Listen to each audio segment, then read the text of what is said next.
Assalamualaikum warahmatullahi wabarakatuh. Selamat berjumpa kembali dengan saya pada mata kuliah Farmasi Industri. Pada topik diskusi kita kali ini, kita akan membahas terkait dengan Product Plan and Inventory Control. Pada PPIC ini, nantinya itu akan banyak membahas terkait dengan manajemen produksi, kemudian pengadaan, serta strategi kita dalam menjaga stok, utamanya stok barang ketika kita produksi di suatu industri farmasi. Sebelum kita berdiskusi lebih lanjut terkait dengan PPIC, yang perlu kita kenali terlebih dahulu itu adalah tentang perspektif industri farmasi. Karena industri farmasi itu adalah suatu industri yang memang industri itu sama dengan industri-industri lainnya, berbasis pada bisnis atau orientasinya terhadap bisnis. Sehingga industri farmasi itu juga harus menghasilkan suatu keuntungan ketika industri farmasi tersebut memproduksi suatu obat. Tidak mungkin industri farmasi dengan sukarela itu akan membuat suatu obat dengan konsep merugi. Jadi industri farmasi harus berupaya sebisa mungkin untuk menghasilkan keuntungan yang setinggi-tingginya agar proses produksi tersebut dapat berjalan secara kontinu. Karena jika tidak memperoleh keuntungan, maka kontinuitas dari suatu produk tersebut pasti akan berhenti. Oleh karena itu, industri farmasi ini harus memiliki langkah yang strategis dalam menjaga proses produksinya. Selain itu, industri farmasi di dalam aspek bisnisnya itu juga ada proteksi serta regulasi yang mengatur secara khusus tentang produksi dan aktivitas di industri farmasi. Terlebih lagi ada batasan-batasan mutu produk, yang mana industri farmasi itu akan tetap berupaya meningkatkan kualitasnya sehingga menghasilkan suatu obat yang bermutu. Karena industri farmasi itu selain suatu industri yang berbasis pada profit oriented, industri farmasi merupakan industri yang berbasis pada scientific knowledge. Artinya, suatu produk yang dihasilkan dari industri farmasi itu merupakan proof of concept dari pengembangan suatu sediaan obat. Sehingga ketika industri farmasi ini memproduksi suatu obat harus didasarkan atas kaidah-kaidah ilmiah dan aspek regulasi. Jadi tidak mungkin industri farmasi akan menurunkan mutu di bawah dari standar regulasi yang telah ditetapkan. Karena pengawasnya industri farmasi juga ada, regulasinya yang mengatur juga ada. Dan industri farmasi merupakan salah satu industri yang mana ini merupakan industri yang berperan strategis terhadap konsep perekonomian nasional. Karena terkait dengan penyediaan dari aspek kesehatan, yakni terkait dengan obat. Oleh karena itu, industri farmasi itu harus menjaga sustainabilitas dari aspek produksinya. Sehingga industri farmasi harus memiliki perencanaan produksi serta pengendalian persediaan yang bagus dan tepat. Nantinya ketika industri farmasi memiliki perencanaan produksi dan pengendalian persediaan yang bagus, industri farmasi mampu memberikan produk yang kontinu, selain itu mampu menghasilkan keuntungan yang seoptimal mungkin. Jadi yang menjadi dasar ketika PPIC ini merupakan bagian yang sangat penting sekali di industri farmasi, karena PPIC ini berperan terhadap pengendalian persediaan serta perencanaan produksi di dalam suatu industri farmasi. Ketika perencanaan dan pengendalian persediaan tidak tepat, maka produksi juga tidak akan berjalan dengan lancar. Oleh karena itu, PPIC merupakan bagian yang vital ketika ada di suatu industri farmasi. Dalam PPIC sendiri itu terdiri dari beberapa aspek, yang mana ada forecasting, production planning, inventory control, warehousing, serta purchasing. Dari kelima aspek tersebut itu merupakan kegiatan yang akan dilakukan oleh suatu industri farmasi, utamanya di bagian PPIC. Yang pertama yakni bagian forecasting. Artinya forecasting ini yakni meramalkan, dan peramalan ini bukan ramalan yang berbau mistis, tidak. Akan tetapi ramalan ini berbasis atas scientific knowledge, yang mana sebagai dasar untuk melakukan suatu perencanaan proses produksi. Dari ramalan tersebut, itu nanti akan dirancang suatu proses produksi sehingga ketika proses produksi itu nanti sesuai dengan target kebutuhan pasar. Setelah adanya production planning, maka ketika proses produksi itu berkaitan dengan aspek ketersediaan bahan baku dan yang nantinya itu adalah pemasaran bahan jadi. Sehingga dalam suatu produksi itu pasti terikat dengan inventory control atau persediaan dari bahan raw material dari suatu produk tersebut. Kemudian setelah jadi, tentunya suatu produk itu akan disimpan di dalam warehouse atau gudang. Dan gudang ini tidak hanya satu, kadang ada 1, 2, kemudian ada subgudang yang tersebar di berbagai daerah. Itu juga harus ada prediksi terkait dengan manajemen produksi. Karena ketika kita memproduksi suatu obat, itu tentunya yang kita ukur adalah obat tersebut mampu melayani kebutuhan pasien. Artinya, service levelnya yakni pada tingkat pemenuhan obat pada pasien. Akan tetapi ada berbagai rantai ketika kita akan memproduksi suatu obat, itu harus ada hitung-hitungannya. Terkait dari perencanaan, kemudian pengendalian persediaan, penyimpanan, transportasi, dan tentunya ketika kita pengadaan dari suatu barang.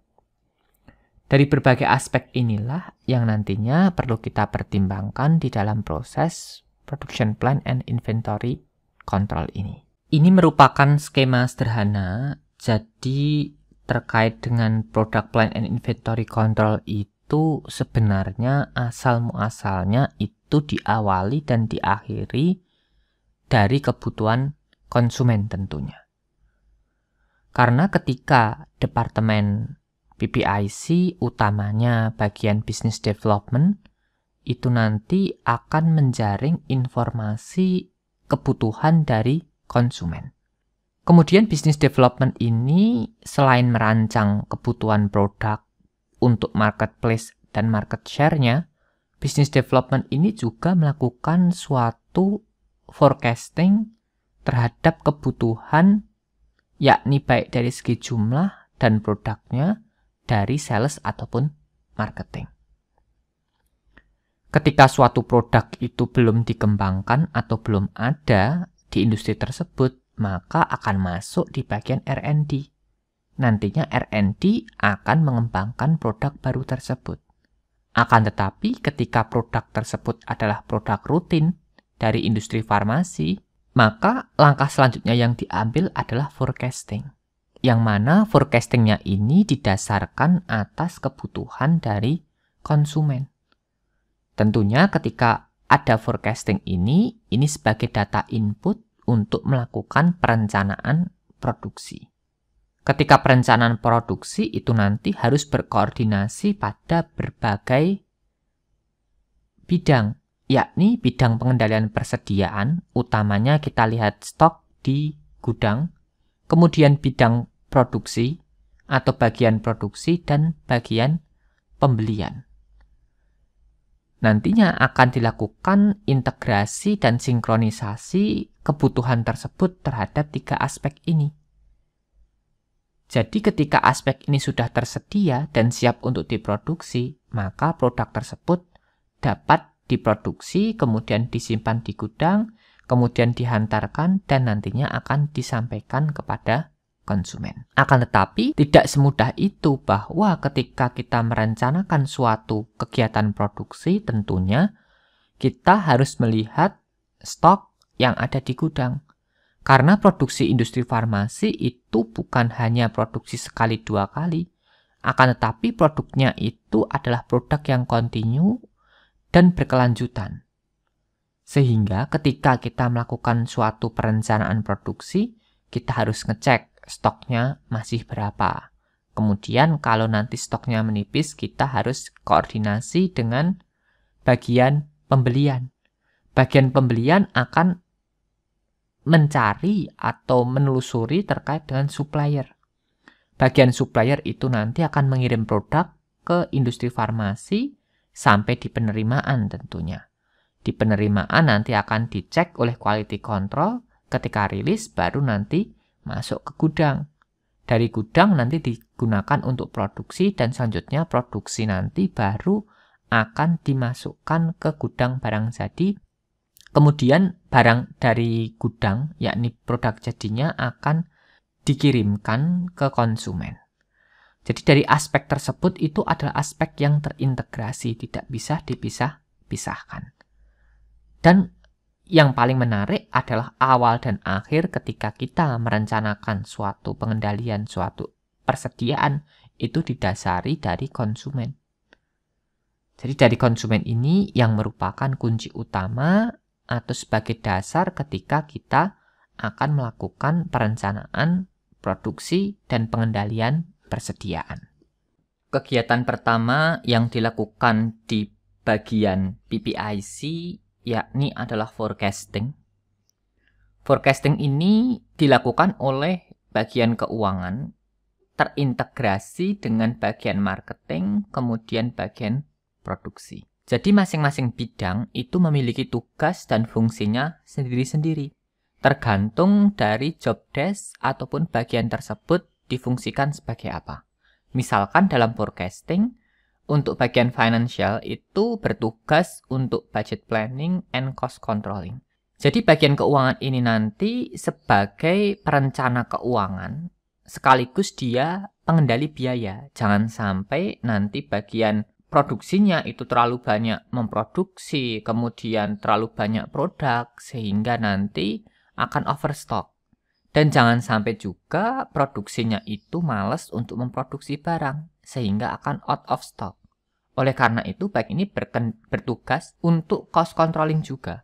Karena kalau bagian ini tidak bekerja, nantinya industri akan membeli bahan yang sebanyak-banyaknya untuk mengamankan stoknya. Tapi semakin banyak barang, otomatis nanti biaya yang dikeluarkan itu relatif meningkat secara signifikan.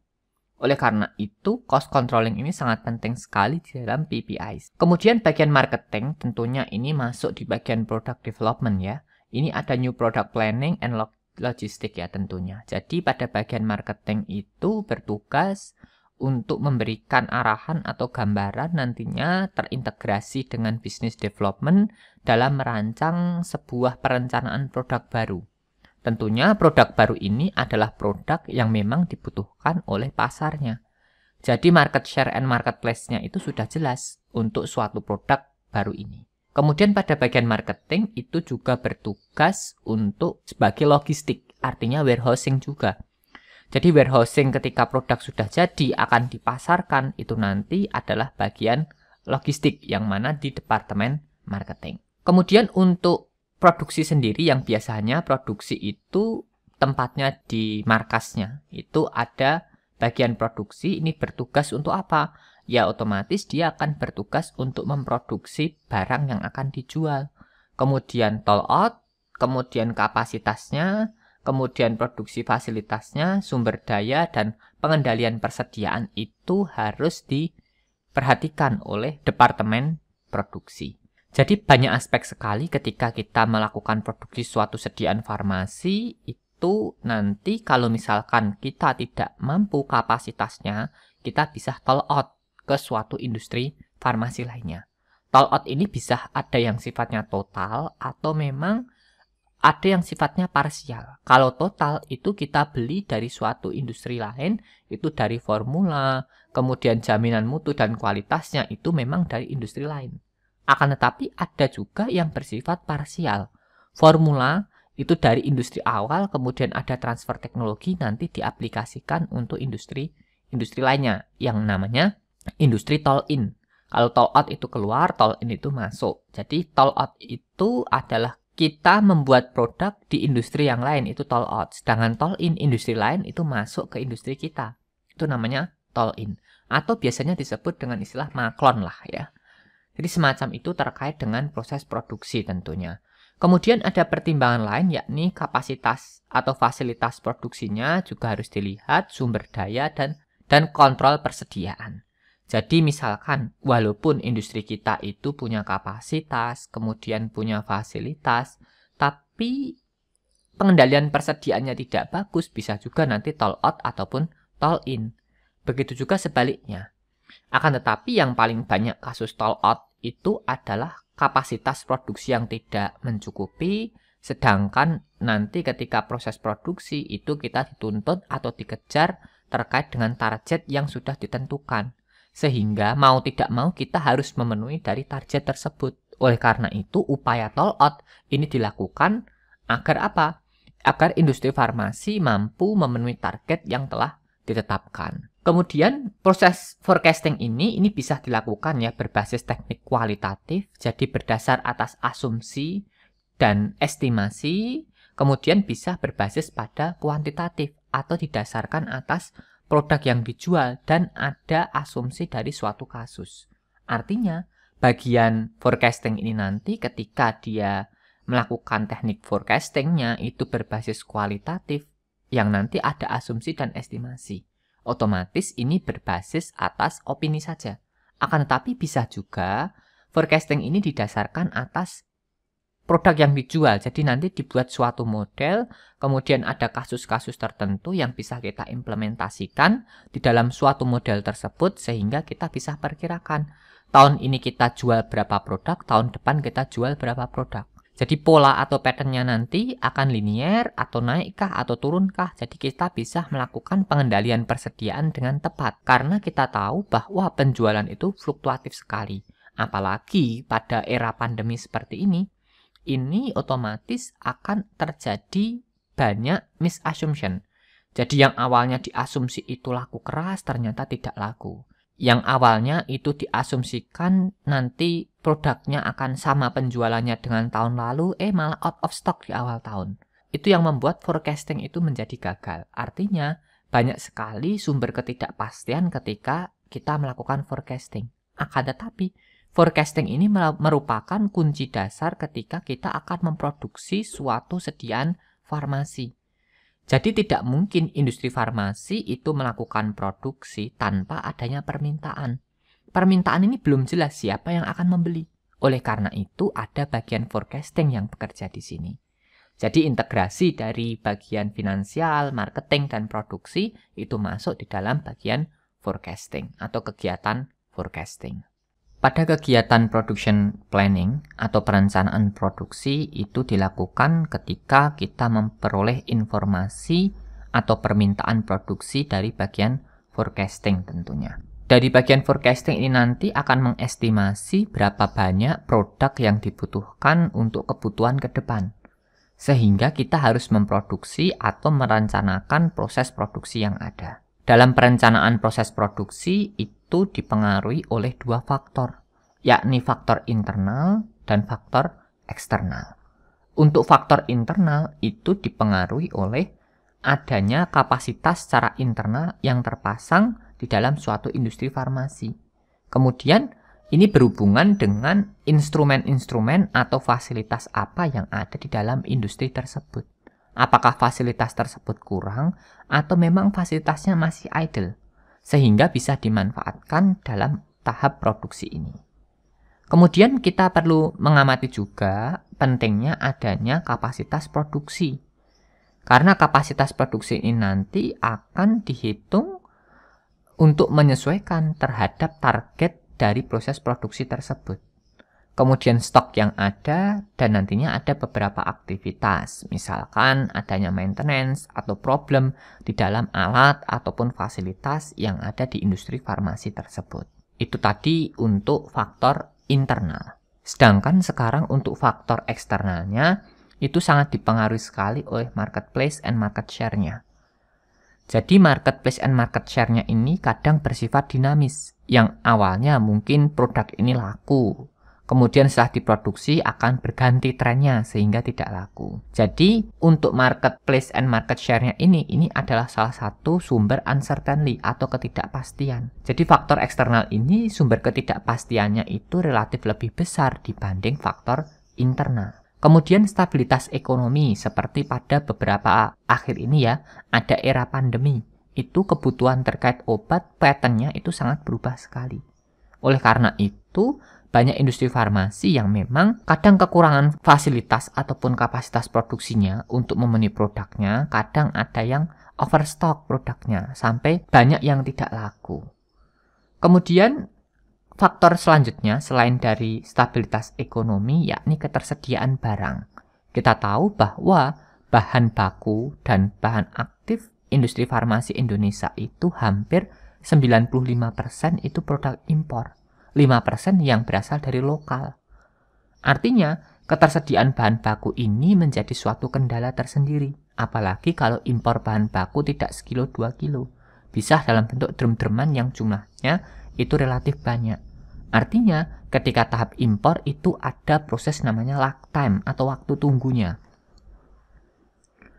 Pada lag time ini kadang cepat, kadang lama, sehingga ketersediaan barang ini nanti akan mempengaruhi adanya perencanaan proses produksi. Kemudian adanya kompetitor. Jelas kompetitor tersebut selain menjadi perebut dari marketplace and market share-nya, kompetitor tersebut itu mampu mempengaruhi adanya perencanaan produksi. Kalau kompetitornya banyak dan produk kita itu tidak relatif bersaing, maka jumlah yang diproduksi akan menurun. Dan sebaliknya. Otomatis ketika kita akan melakukan suatu perencanaan produksi, faktor kompetitor ini sangat penting sekali. Dan banyak juga ketika kita produksi ada kompetitor-kompetitor yang memang dia kompetitif ataupun non-kompetitif. Tergantung dari produk kita itu pada level mana. Kemudian faktor selanjutnya yakni adanya kondisi dari toll out sendiri. Apakah memungkinkan untuk toll out? Apakah mitra toll out-nya itu ada?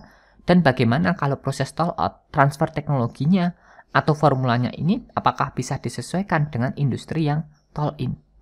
Sehingga ketika kita melakukan proses produksi, perencanaan ini harus benar-benar matang. Karena ketika perencanaan produksi ini tidak matang, nantinya produk yang akan kita produksi itu akan tidak terkejar targetnya. Sehingga nantinya banyak sekali dampak yang ditimbulkan, misalkan ketidakpercayaan atau nanti ketidakpemenuhan dari produk yang ditargetkan, atau nanti bisa menjadi gagal kontrak ketika kita sudah kontrak dengan suatu lembaga yang memang sudah jelas targetnya. Jadi perencanaan produksi ini sangat penting sekali karena kegagalan dalam proses produksi utamanya paling banyak itu ditentukan dari kesalahan perencanaan proses produksi tersebut. Kegagalan ini umumnya selain rework ya, itu adalah stok yang tidak terkejar ataupun target yang tidak terpenuhi. Jadi dari berbagai macam aspek ini nanti, baik internal ataupun eksternal nanti, harus dipertimbangkan dengan seksama agar menjamin proses produksi tersebut berjalan dengan lancar dan sesuai dengan target yang telah ditetapkan. Karena esensi dari bagian produksi yakni mengejar target dan mengoptimalkan yield ketika proses produksi. Kemudian di dalam pengendalian persediaan atau inventory control itu kita harus mengenal beberapa istilah, yakni terkait dengan aspek biaya. Karena dalam kita membuat suatu sediaan farmasi dalam produksi itu yang kita buat itu adalah suatu produk. Tentunya produk tersebut itu memerlukan material atau bahan awal, baik itu dari raw materialnya ataupun packaging materialnya. Dari material tersebut itu memiliki suatu nilai yang kita sebut dengan biaya. Jadi biaya tersebut nantinya yang akan menjadi tolok ukur dalam estimasi pengendalian persediaan. Karena ketika kita memproduksi suatu obat itu ada beberapa biaya. Yang pertama yakni biaya pemesanan. Jelas ketika kita memesan suatu barang itu tentunya ada biayanya. Biaya yang kita tanggung dari proses pemesanan tersebut. Kemudian ada biaya penyimpanan. Karena ketika kita menyimpan suatu barang, itu kita simpan sejumlah biaya tergantung dari jumlah barang yang disimpan. Kemudian ada juga biaya penyangga atau biaya pengaman. Kadang produk itu sifatnya fluktuatif. Kadang pesanan banyak, kadang pesanan sedikit. Tentunya ketika pesanan banyak, otomatis ketika kita pesan suatu barang, apalagi barang yang kita pesan itu bukan yang ready di pasaran. Karena 95% bahan baku itu kita impor. Artinya kalau pesan itu butuh waktu. Sehingga kita butuh stok atau pengaman. Sehingga ada biaya penyangga juga, agar tidak terjadi out of stock. Kemudian ada biaya kapasitas. Jadi biaya kapasitas itu juga dihitungkan. Yakni pada proses penyimpanan itu nanti akan ada biayanya juga. Terutama biaya pemeliharaan. Kemudian ada biaya dari raw materialnya sendiri. Yakni biaya yang dipesankan. Ya. Jadi ada berbagai macam biaya. Terkait dengan raw material ini adalah biaya yang dikeluarkan untuk bahan raw materialnya. Bisa jadi dari eksipien atau bahan aktif ataupun bahan kemasnya.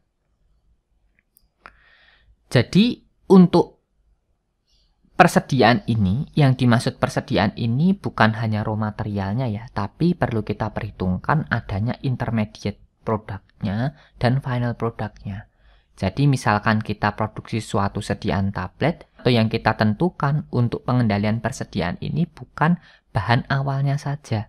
Akan tetapi kita juga harus memikirkan terkait dengan intermediate product ataupun final produknya. Jadi ketidakpastian di sini itu sangat ditentukan dari supply and demand yang sifatnya itu sangat fluktuatif, artinya naik dan turun. Kadang ketika barang kita itu nanti permintaannya meningkat, otomatis barang kita atau obat kita yang diproduksi itu kalau stoknya ada ya mencukupi. Kalau stoknya tidak ada ya nanti out of stock. Kalau sekali produk itu out of stock, maka resikonya akan sangat tinggi sekali. Sehingga kita harus menjaga agar barang kita itu tersedia secara kontinu. Dan jangan sampai juga kita itu produksi suatu sediaan, nanti produksinya itu overstock, stoknya sangat melebihi. Sehingga biaya yang kita keluarkan, utamanya storage cost and capacity cost itu sangat tinggi. Sehingga harus ada penjaganya, yang kita sebut dengan safety stock. Jadi safety stock ini digunakan untuk menjaga agar produk yang ketika diproduksi itu nanti tidak bersifat out of stock ataupun overstock. Artinya dengan menekan jumlah produk sehingga dia tidak out of stock ataupun overstock, kita juga harus menekan dari biaya yang paling minimal. Itu kita sebut dengan safety stock. Artinya safety stock ini yang akan menjaga suatu produk itu agar tidak terjadi overstock dan nantinya biaya yang kita keluarkan ketika proses penyimpanan itu menjadi lebih optimal. Itu yang kita sebut dengan safety stock.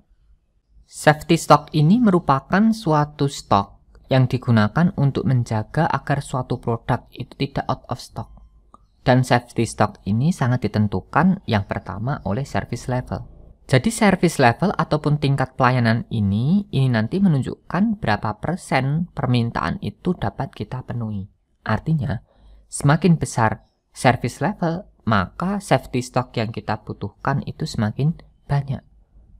Jadi yang dimaksud 100% service level itu berapapun yang dia minta itu kita berikan. Akan tetapi ketika kita merencanakan dalam pengendalian persediaan, semakin tinggi service level, maka jumlah sediaan atau safety stock kita harus semakin tinggi.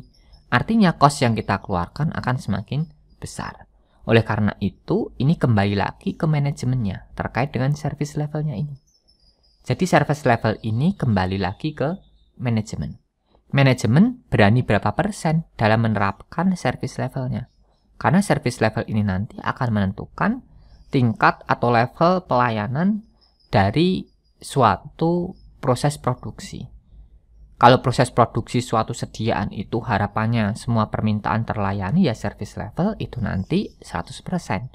Kalau 50% terlayani, ya service levelnya nanti 50%. Sehingga kita sesuaikan nantinya itu ketika kita menghitung safety stock, pada parameter service level ini digambarkan dengan Z value. Jadi ada istilahnya tabel hubungan antara service level dan Z value. Semakin tinggi service level, maka semakin besar suatu Z value tersebut. Sehingga pada service level ini nanti menjadi kunci utama ini dari bagian manajemen untuk menentukan jumlah safety stock. Kemudian untuk menentukan safety stock itu juga kita lihat dari standar deviasi permintaannya. Ini terkait dengan uncertainty juga. Jadi uncertainty itu atau fluktuasi itu kita sebut dengan teknik deterministik atau probabilistik dan kadang tidak menentu. Kalau misalkan uncertainty itu kita hitung dengan teknik deterministik, maka sudah jelas bahwa sumber kepastian tersebut itu S-nya itu sama dengan 0. Jadi tidak ada variabilitas. Kalau kita misalkan masalah yang timbul itu terkait dengan menentukan operating stock saja. Itu kita sebut dengan deterministik atau sudah jelas berapa jumlah yang akan kita produksi atau berapa jumlah produk yang digunakan untuk menentukan operating stock. Itu deterministik karena operating stock itu jumlahnya sudah jelas. Berapa banyak yang harus diproduksi itu operating stock. Akan tetapi ketika kita nanti menentukan operating stock dan safety stock, itu nanti bersifat adalah probabilistik. Sehingga akan ada probability atau kemungkinan. Jadi ketika kita menentukan suatu safety stock dan operating stock yang memang pola distribusinya itu normal, maka itu nanti kita sebut dengan fluktuasi dengan teknik probabilistik. Akan tetapi ketika pola distribusinya tidak normal, kadang naik, turun, naik, turun, naik, turun, naik, turun, dan seterusnya, polanya tidak normal dan tidak bisa digambarkan di dalam suatu predictive model, maka dalam menentukan fluktuasi tersebut itu sifatnya tidak menentu. Yakni operating stock dan safety stock. Itu tidak akan menentu. Kenapa? Karena polanya tidak normal. Oleh karena itu, yang digunakan adalah standar deviasi dari permintaan. Karena standar deviasi dari permintaan tersebut itu akan menggambarkan fluktuasi dari suatu proses permintaan. Tentunya itu digambarkan berapa banyak produk yang harus kita penuhi. Jadi ketika fluktuasi permintaan itu adalah tingkat naik turunnya suatu permintaan digambarkan dengan standar deviasi. Kemudian faktor penentu yang ketiga itu adalah lag time. Jadi lag time itu adalah waktu tunggu ketika suatu produk itu sampai ke produksi. Artinya dari proses pemesanan sampai ke produksi itu kita sebut dengan lag time. Jadi pada lag time ini harus kita pertimbangkan ketika kita melakukan pengendalian persediaan. Jadi di dalam uncertainty ini ada 3 aspek yang sangat berperan. Yang pertama yakni adalah manajemen terkait dengan service level, kemudian dari konsumen terkait dengan fluktuasi permintaan, kemudian yang terakhir dari supplier terkait dari lag time. Itu yang menentukan jumlah atau banyaknya safety stock yang perlu kita perhitungkan di dalam pengendalian persediaan. Jadi safety stock ini merupakan kunci sukses di dalam kita mengendalikan suatu sediaan. Suatu sediaan nanti jangan sampai persediaannya itu kosong, out of stock, ataupun overstock. Sudah disampaikan berulang kali ketika out of stock, itu nanti konsumen itu akan kecewa. Barangkali nanti konsumen itu akan pindah ke produk lain yang memang ada ready. Kalau nanti konsumennya sudah ada chemistry antar produk tersebut dan seterusnya akan ke situ, produk kita akan ditinggalkan. Dan kalau overstock, resikonya biaya yang kita keluarkan dan resikonya itu akan besar. Seperti biaya yang dikeluarkan itu nanti relatif besar, kemudian resiko kadaluarsa, resiko barang rusak itu sangat tinggi. Oleh karena itu, safety stock ini sebagai kunci di dalam pengendalian persediaan, harusnya ini nanti diestimasi sebaik-baiknya agar target dan tujuan dari proses produksi tersebut dapat tercapai dengan optimal. Sehingga dalam menentukan safety stock ini dapat dihitung dengan cara Z value dikalikan dengan S dikalikan dengan akar T, di mana Z ini adalah Z value yang berhubungan dengan service level, kemudian S ini adalah standar deviasi yang berkaitan dengan fluktuasi dari demand. Jadi T-nya ini adalah lag time yang diukur dalam durasi waktu tahun. Lag time-nya berapa tahun. Jadi dalam menentukan suatu safety stock ada 3 parameter tadi dan dapat dihitung menggunakan rumus tersebut. Kemudian di dalam pengendalian persediaan itu terdapat 3 metode yang bisa kita aplikasikan untuk mengendalikan suatu persediaan. Ada metode yang kita sebut dengan traditional method, artinya metode ini metode yang paling banyak dan paling mudah digunakan karena namanya saja juga tradisional. Ada metode P. Metode P ini berdasarkan atas periodik, makanya disingkat P. Kemudian ada metode Q. Q ini singkatan dari quantity. Jadi kalau periodik tadi kita belinya itu dalam jangka waktu tertentu. Kemudian kalau metode Q kita belinya itu ketika produknya atau persediaan kita sudah mencapai jumlah tertentu. Kemudian ada metode lain yakni Material Requirement Planning atau MRP. Di metode MRP ini lebih terintegrasi dan lebih sistematis dibanding metode tradisional. Kemudian yang terakhir ini ada just in time. Jadi kita butuh saat itu ya beli saat itu kita sebut dengan just in time.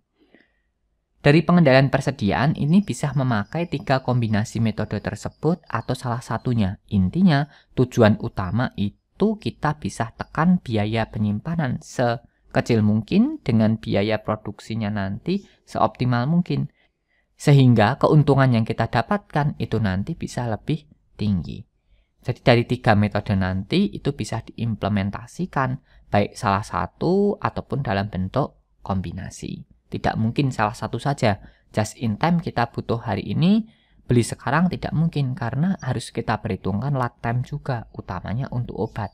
Mungkin untuk just in time itu kalau memang ada barang yang barangnya itu sudah kerjasama dan produknya itu ready.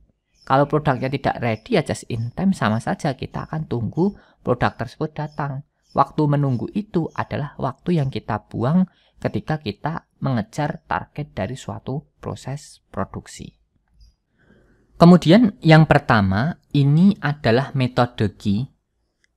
Metode Q ini kita sebut dengan metode pengendalian persediaan berbasis pada ukuran ataupun jumlah pemesanan itu tetap. Makanya kuantitinya itu tetap. Jadi kita beli suatu produk itu dengan jumlah kuantitas yang tetap. Untuk sekali pemesanan ya. Kemudian pemesanan ini dilakukan bila persediaannya itu mencapai pada tingkat tertentu. Atau ada ukuran yakni kita sebut dengan reorder point. Jadi pada reorder point ini nanti didasarkan atas jumlah produk yang mencapai batasan tertentu.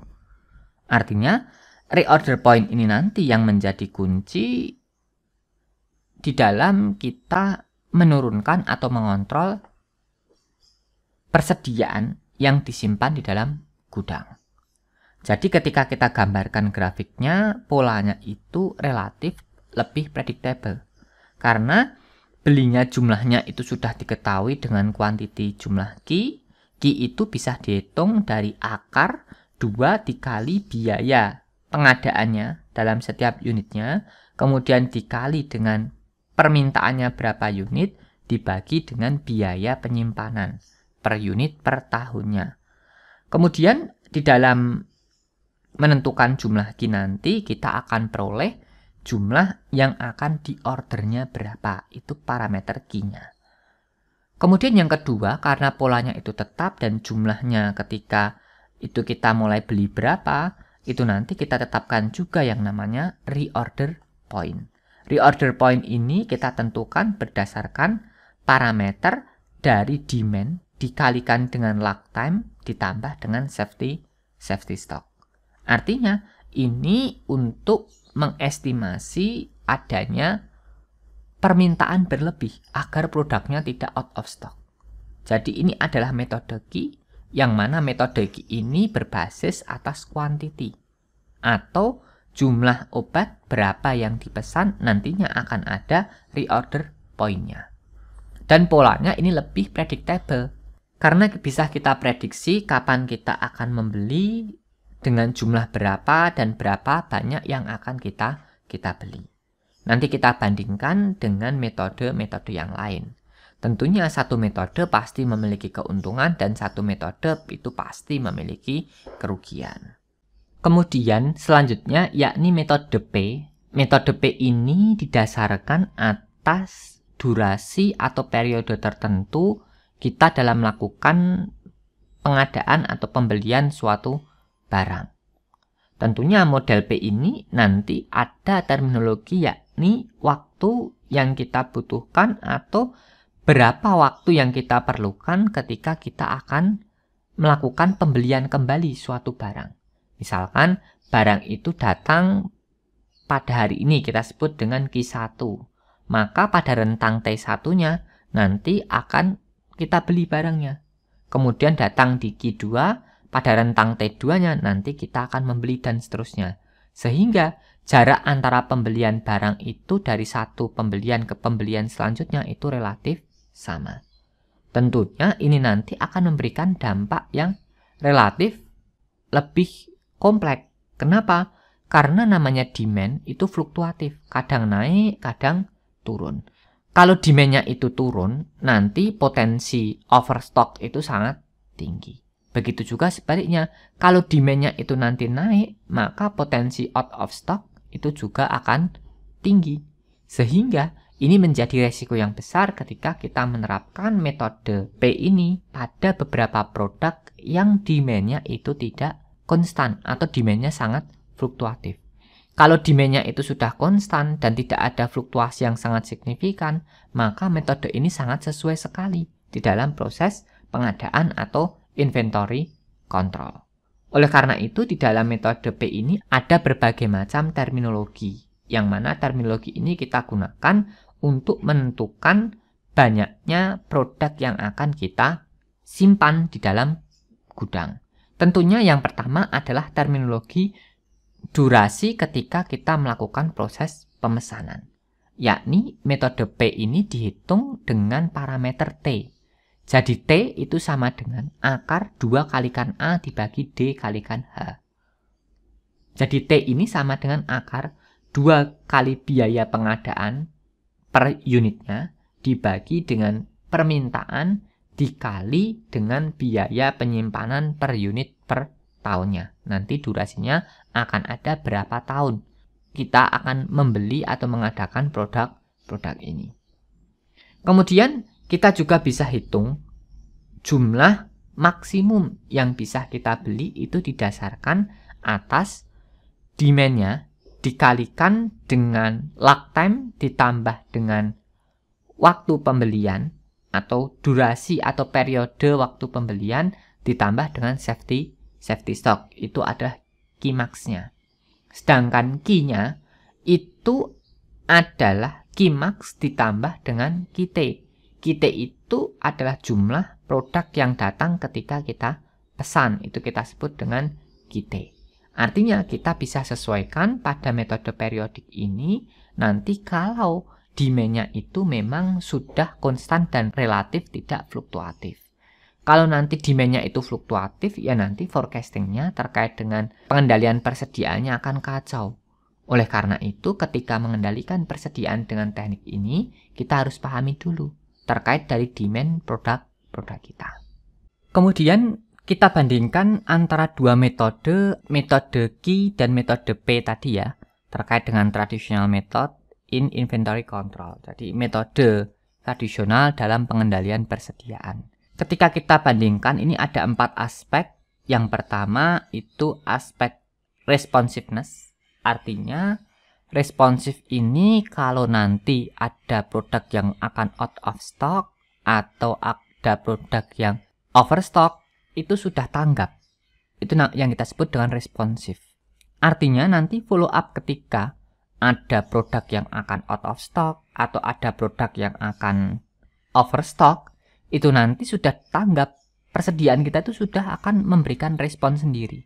Tapi kalau nanti kita bandingkan dengan metode P, itu nanti walaupun produknya itu overstock atau out of stock, kalau belum mencapai durasi pemesanan yang telah ditentukan, ya dia tidak akan membeli.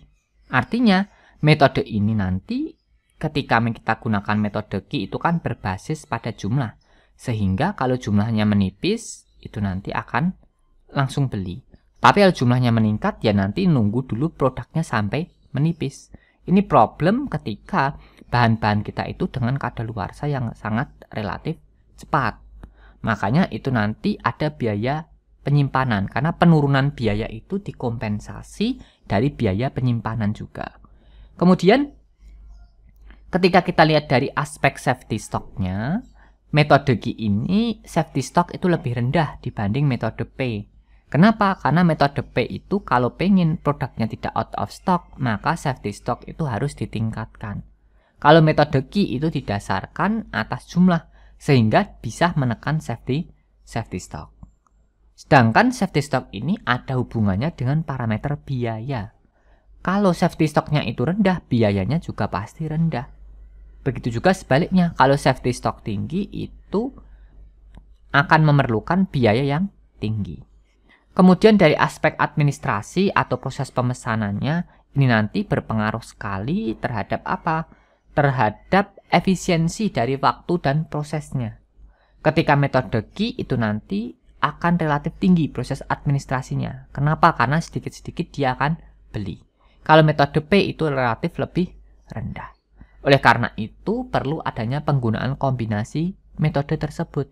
Kapan kombinasinya? Tergantung tipe dan karakteristik dari barang yang akan diproduksi. Jadi kita harus mempertimbangkan apakah kita menggunakan metode P atau menggunakan metode Q ini. Artinya kedua metode tersebut sebenarnya ini metode yang paling mudah ketika kita implikasikan di dalam pengendalian persediaan. Akan tetapi dengan keuntungan dan kerugian tersebut, itu yang menjadikan kita memilih suatu produk tersebut, kita memilih suatu metode tersebut, kita aplikasikan salah satunya saja ataupun kombinasi dari kedua metode tersebut. Tentunya kalau kita bandingkan dengan metode P dan metode Q, orang itu akan lebih memilih metode Q dibanding metode P. Tetapi pada suatu kasus-kasus tertentu, itu metode P itu relatif lebih nyaman ketika demand-nya itu relatif konstan. Tapi ketika agak fluktuatif, metode Q memang lebih unggul. Kalau demand-nya sama-sama konstan, metode P itu lebih unggul dibanding metode Q. Kemudian metode pengendalian persediaan selanjutnya, yakni metode tradisional. Selain metode P dan metode Q, ada juga metode Pareto Chart. Pareto Chart itu didasarkan atas analisa ABC Venn, mana yang memiliki kontribusi paling banyak dan mana yang memiliki proporsi yang paling banyak dalam menghabiskan suatu anggaran. Jadi ini seperti metode ABC Venn nanti diklasifikasikan dalam kepentingan atau prioritas serta berapa persen dia nanti itu dibutuhkan. Jadi nanti metode ini didasarkan atas parameter kritis, kemudian frekuensi dan biaya. Tentunya dengan teknik Pareto Chart ini adalah metode yang paling sederhana dan paling mudah dibanding metode lainnya. Karena nanti kita kelompokkan berdasarkan atas penggunaan kita sehari-hari. Metode ini sangat ideal sama seperti metode P kalau demand-nya itu tidak fluktuatif. Kalau sangat fluktuatif ya nanti akan relatif problem ketika kita mengadakan atau mengendalikan persediaan dengan metode Pareto Chart ini. Metode selanjutnya di dalam mengendalikan persediaan itu ada metode yang lebih advance, yakni Material Requirement Planning. Artinya, dengan metode MRP ini, kita itu akan mengendalikan persediaan barang itu berdasarkan atas perencanaan berbasis pada bahan atau material apa yang dibutuhkan ketika kita memproduksi dari suatu produk. Tentunya ini sangat cocok sekali untuk kondisi yang tidak menentu, seperti permintaan yang tidak konsisten atau permintaan yang tidak terprediksi. Tidak hanya permintaan, ini juga dapat diaplikasikan pada teknik suplai dari material tersebut. Karena tadi perlu kita pertimbangkan juga dalam menghitung safety stock, itu tidak hanya dari demand, tetapi dari suplai juga. Suplai ini berkaitan dengan lag time-nya, karena lag time itu juga menentukan produk kita itu jadinya kapan, dan berapa banyak produk yang bisa kita buat di dalam suatu proses produksi. Yakni cara yang pertama, kita harus tentukan net requirement dulu. Jadi kebutuhan bersihnya berapa dari suatu produk. Kebutuhan itu nanti kita otomatis akan kita breakdown menjadi kebutuhan per materialnya. Kemudian kita tentukan banyaknya yang dibutuhkan, kemudian di breakdown dari material-materialnya, kemudian tentukan waktu dari proses permintaannya. Ketika kita menentukan 4 aspek ini, nanti sebenarnya dimasukkan di dalam suatu software, itu sudah bisa kita hitung. Oh, kita tanggal sekian itu beli produk A, kita tanggal sekian itu beli produk B, tanggal sekian beli produk C, dan seterusnya. Artinya, ketika metode MRP ini memang diimplementasikan dengan paripurna, sebenarnya proses pengendalian persediaan itu akan paling efisien. Akan tetapi, implementasinya metode ini relatif lebih susah, karena kita akan membutuhkan beberapa parameter yang memang harus spesifik, seperti net requirement, kemudian amount of demand, dan terkait dengan kedatangan suatu produk. Kalau biaya dari materialnya bisa kita hitung sebenarnya. Ini adalah contoh dari MRP. Jadi ketika kita melakukan proses MRP itu didasarkan dari proses atau dari adanya permintaan. Misal saya punya suatu industri farmasi yang punya 2 gudang. Setiap gudang itu memiliki 2 PBF. Jadi ada PBF A dan PBF B, PBF C dan PBF D. Dari masing-masing PBF tersebut itu nanti akan memberikan masukan. Permintaan ke gudang pertama berapa, kemudian ke gudang kedua berapa. Dari gudang-gudang tersebut itu nanti akan dijumlah sebagai input di dalam industri farmasi untuk memproduksi. Tentunya nanti ada pattern atau polanya. Pola ini nanti yang akan kita gunakan untuk forecasting dalam suatu produk. Kemudian di dalam MRP sendiri itu nanti satu produk tersebut akan di breakdown. Di breakdown menjadi beberapa material apa saja yang dibutuhkan di dalam proses produksi tersebut. Jadi misalkan produk A butuh material atau eksipien A, kemudian eksipien B, eksipien C, kemudian proses A, proses B, dan seterusnya. Nantinya akan kita tentukan berapa banyak bahan yang kita butuhkan pada waktu ketika kita akan memproduksi produk tersebut. Memang secara teoritis ini lebih kompleks, tetapi akan lebih efisien di dalam mengendalikan persediaan. Jadi contohnya misalkan seperti ini, ada tabel ya. Tabel terkait dengan berapa persediaan yang dibutuhkan ketika ada agen A dan agen B, dan nantinya tentukan dari gudang 1. Jadi ini lag time-nya berbeda-beda. Untuk agen A atau PBF A itu lag time-nya 2, kemudian untuk PBF B itu lag time-nya 1. Kemudian permintaannya juga bervariasi, sehingga dari sini kita tentukan kebutuhan kasar berapa, kemudian dijadwalkan diterima kapan, terus kemudian barang yang ada di tangan berapa, kemudian kebutuhan bersihnya berapa. Kebutuhan bersih itu adalah gross requirement dikurangi barang yang ada di tangan atau disimpan itu berapa. Kemudian nanti akan didatangkan pada periode kapan produk tersebut datang dan pada periode kapan produk tersebut akan dikeluarkan. Sehingga nantinya kemudian akan muncul berapa banyak atau berapa produk yang dibutuhkan pada setiap gudang pada suatu waktu tertentu. Sehingga ini bisa real time diupdate ketika ada sistem yang memang terintegrasi. Begitu juga dengan material. ketika material nanti akan kita rancang sama dengan material yang proses input ini. Jadi pada proses input ini nanti akan ada materialnya. Misalkan pada suatu pabrik ya, ini contohnya ada pabrik membutuhkan itu pada proses produksi karena dia sudah rutin produksi, dia masih punya 500 produk. Pada periode 1, karena tadi berbasis pada permintaan, itu membutuhkan 150. Kemudian ketika kita pada periode 2, itu ternyata membutuhkan 650. Periode 3 membutuhkan 400. Dan periode 4, 5, 6 itu tidak membutuhkan apapun karena tidak ada permintaan dari gudang 1 ataupun gudang 2. Kemudian nanti akan di breakdown. Ternyata dalam memproduksi produk tersebut itu membutuhkan material A dan material B. Kita kodekan dengan A1 dan kode A2. Nanti kita cek terlebih dahulu di gudang itu materialnya sisa berapa. Itu nanti kita sebut dengan projected on hand-nya. Kemudian nanti kita hitung gross requirement-nya, butuhnya berapa. Kemudian akan kita simpulkan, oh ternyata dari sistem ini kita bisa rancang per periode tertentu. Periodenya ini tergantung dari industrinya tersebut akan membagi dalam berapa periode. Jadi intinya ini akan lebih efisien dan akan meminimalkan biaya yang dikeluarkan, utamanya biaya penyimpanan, biaya raw material, dan biaya pengendalian persediaan.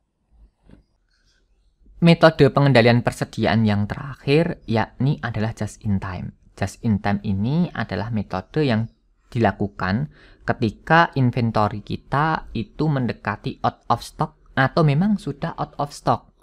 Sehingga ketika kita melakukan teknik just in time ini, kita hubungi atau kita beli produknya itu sekarang, ya datang saat ini juga. Sehingga metode ini memberikan keuntungan. Keuntungannya apa?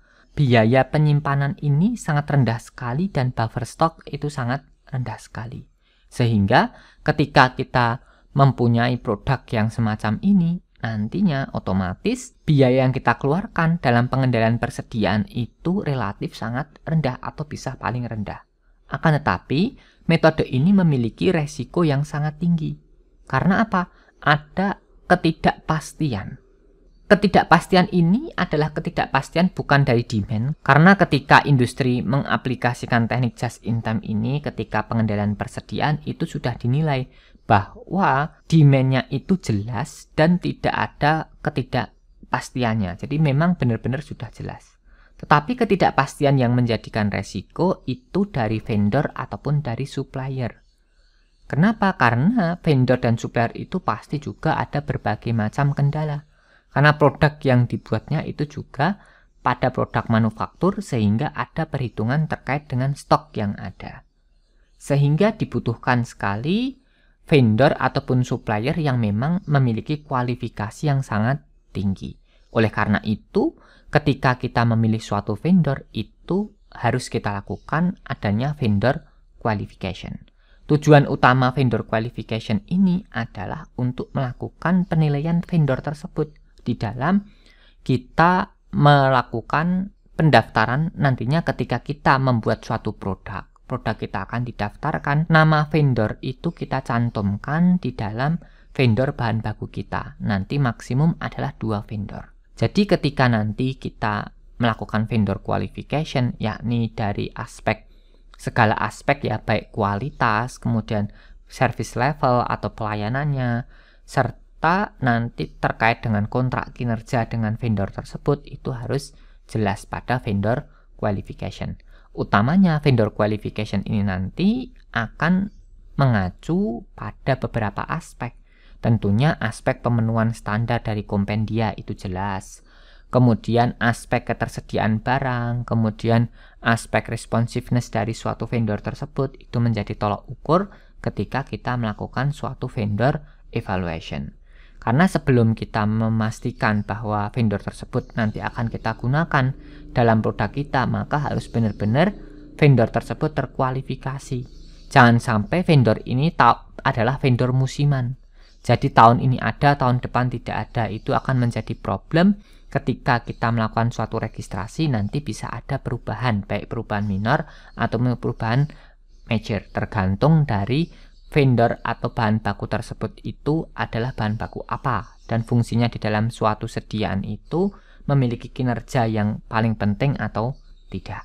Kemudian ini sangat cocok sekali utamanya untuk produk-produk yang tidak umum. Jadi produk-produk ini adalah produk yang memang permintaannya jelas, kemudian permintaannya tidak umum, dan memang produk-produk khusus. Ini untuk metode yang bisa kita aplikasikan dengan teknik just in time ini. Kegiatan selanjutnya yang dilakukan pada bagian PPIC adalah purchasing atau pembelian. Pembelian ini dilakukan atau diawali dengan adanya purchase order atau permintaan pembelian.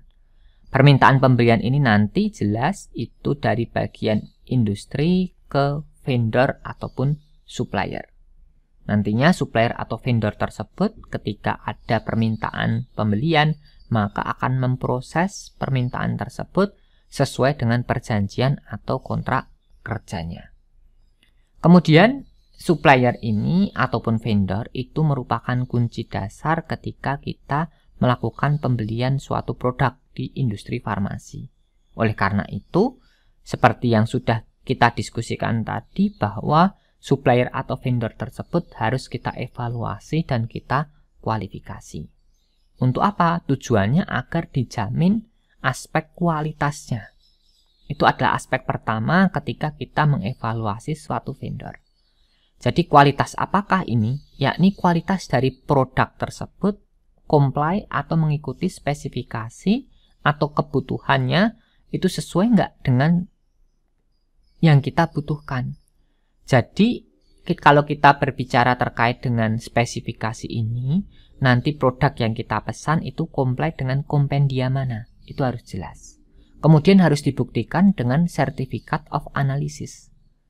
Nantinya, Certificate of Analysis ini juga menjadi pedoman bagi kita ketika kita melakukan in-house analysis terkait dengan barang yang dikirim.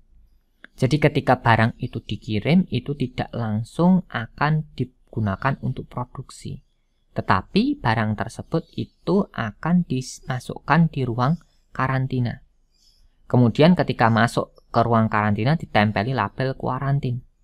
Kemudian setelah ditempeli label kuarantin, nanti akan diambil sampel oleh bagian QC dan akan dianalisis pada parameter-parameter spesifik sesuai dengan kompendia. Kemudian setelah itu produk tersebut bisa rilis ataupun rejected. Kalau rilis itu ditempel dengan label hijau, kalau rejected itu ditempel dengan label warna merah. Untuk penempelannya biasanya akan overlay pada bagian tertentu dan tidak tertutup semua. Sehingga proses tersebut traceability-nya akan relatif lebih jelas. Itu terkait dengan aspek kualitasnya. Kemudian aspek selanjutnya yakni untuk menjamin agar produk tersebut itu continue disuplai. Jadi untuk menjamin industri farmasi tersebut itu mampu memproduksi produk secara kontinu, dia juga butuh bahan secara kontinu juga. Sehingga dalam menjamin kontinuitas ini, kita harus melakukan namanya vendor evaluation atau vendor qualification. Jangan sampai ini adalah vendor atau supplier yang memang musiman saja. Sehingga nantinya kita akan kerepotan. Ketika kita pesan ke produk tersebut pada supplier ataupun vendor, ternyata barangnya itu sudah tidak diproduksi lagi atau industrinya sudah tutup. Itu yang menjadi nantinya hambatan bagi kita ketika kita akan melakukan proses produksi. Selanjutnya ini ketika kita melakukan evaluasi vendor, itu harapannya waktu pengiriman atau delivery time-nya itu tepat. Jadi ketika lag time-nya itu 3 hari, ya benar-benar 3 hari. Jangan sampai lag time-nya 3 hari, datangnya 3 bulan kemudian. Kemudian yang terakhir yakni pada jaminan service level. Service level ini adalah tingkat pelayanan dari vendor yang diberikan kepada kita sebagai pemesan. Jangan sampai nanti ada barang yang tidak sesuai, itu kita tidak bisa komplain. Atau barang yang di-reject nanti tidak boleh dikembalikan. Itu tergantung dari perjanjian apa yang disepakati dari industri farmasi dengan vendor ataupun supplier. Jadi pada proses purchasing ini harus kita pastikan kita beli di vendor yang memang sudah terevaluasi atau terkualifikasi. Jangan beli ke vendor dadaan yang tidak jelas. Karena tadi sudah disampaikan ketika kita mendaftarkan suatu produk, kita akan daftarkan 2 vendor bahan baku kita yang nantinya menjadi dasar ketika kita nilai suatu kualitas dari suatu produk tersebut.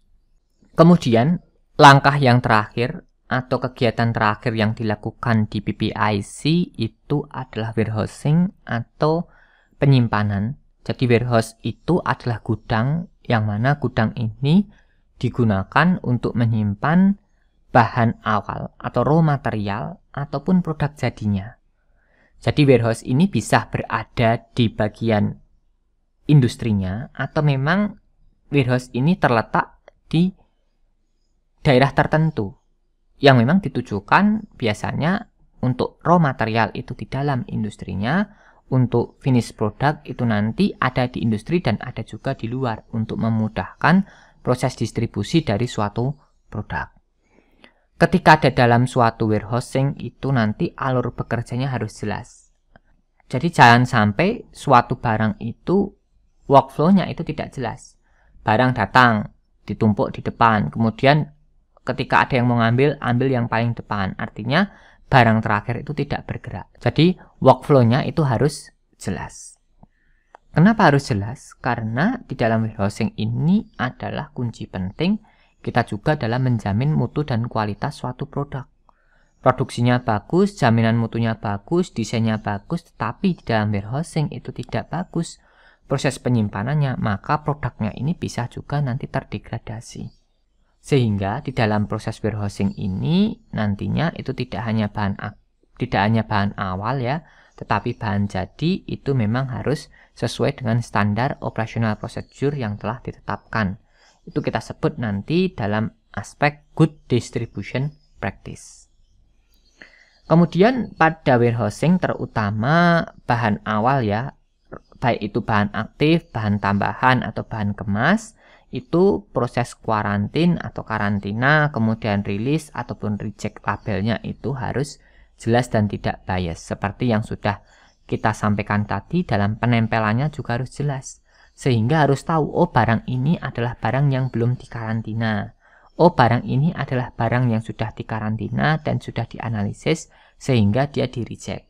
Dan selanjutnya itu terkait dengan label karantina, kemudian rilis dan reject yang tidak bias ketika di dalam warehousing, utamanya bahan awal. Kemudian di dalam warehousing ini tadi sudah disampaikan bahwa dalam proses penyimpanan tersebut karena masuk dalam aspek distribusi harus memenuhi parameter good distribution practices. Artinya di dalam good distribution practices tersebut itu ada jaminan terkait dengan proses penyimpanan dan keamanan yang harus dijaga. Utamanya suhu, RH, kemudian keamanan itu harus memenuhi terkait dengan fasilitas yang ada di dalam gudang tersebut. Jadi kontrol suhu, kontrol RH, dan keamanan itu nanti untuk menjamin mutu agar produk tersebut itu sesuai dengan proses produksinya. Kemudian di dalam warehousing, utamanya untuk bahan awal, sampling, ketika proses sampling itu tidak asal dibuka. Proses sampling itu harus masuk di ruang yang memang telah memenuhi standar GMP atau Good Manufacturing Practice. Artinya ketika sampling bahan non-steril juga di ruang non-steril. Untuk sampling bahan yang bersifat steril harus digunakan ruang steril. Itu contoh sederhana dari GMP di dalam proses sampling ketika kita lakukan warehousing. Kemudian di dalam warehousing itu ada metode pengeluaran barang, yakni bisa berbasis pada FIFO ataupun FIFO. Kalau FIFO itu masuk dulu ya keluar akhir, jadi produknya itu terus muter yang ada di dalam gudang. Kalau FIFO itu yang akan expired lebih dahulu, itu akan keluar lebih dulu. Bisa menggunakan salah satu ataupun kombinasi tergantung dari manajemen warehouse-nya. Itu adalah kegiatan yang dilakukan di bagian PPIC. Kedepannya PPIC ini tidak hanya warehousing saja, tapi adalah langkah yang terintegrasi sehingga PPIC itu berperan sekali di dalam perencanaan suatu produk dan pengendalian persediaan. Dengan perencanaan produk yang baik dan pengendalian persediaan yang baik, tentunya industri farmasi itu nanti mampu menjaga mutu dari sediaan tersebut dan mampu memproduksi suatu obat sesuai dengan target yang telah ditetapkan. Demikian diskusi kita pada bagian Product Plan and Inventory Control. Semoga kita dalam kondisi sehat selalu. Assalamualaikum warahmatullahi wabarakatuh.